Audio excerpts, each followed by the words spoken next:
Nas margens do Tejo, em Lisboa, nasceu a coragem, onde o povo lusitano traçou a sua imagem. Dos oceanos profundos somos os navegadores, herdeiros de Afonso Henriques, eternos conquistadores. Ouve-se o fado na alma, mas no campo é o clamor pela pátria sagrada, por este imenso amor. Levanta a bandeira, sente o pulsar do país. Somos filhos da glória, o destino assim quis. Portugal, patriotas de um só destino.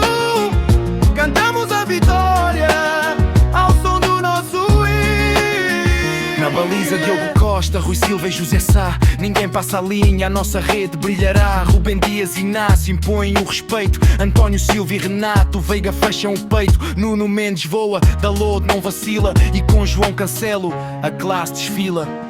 No meio campo a magia de Vitinho e Palhinha, com Bruno Fernandes a desenhar a linha. Bernardo Silva baila com a bola no pé. João Neves, Rubem Neves mantendo a nossa fé. Pedro Gonçalves chega para a rede balançar. É a força da pátria, pronta para lutar. João Félix encanta, Trincão traz o brilho. Francisco Conceição não sai do trilho. Gonçalo Ramos na área, Pedro Neto no vento. E Cristiano Ronaldo, o herói do momento.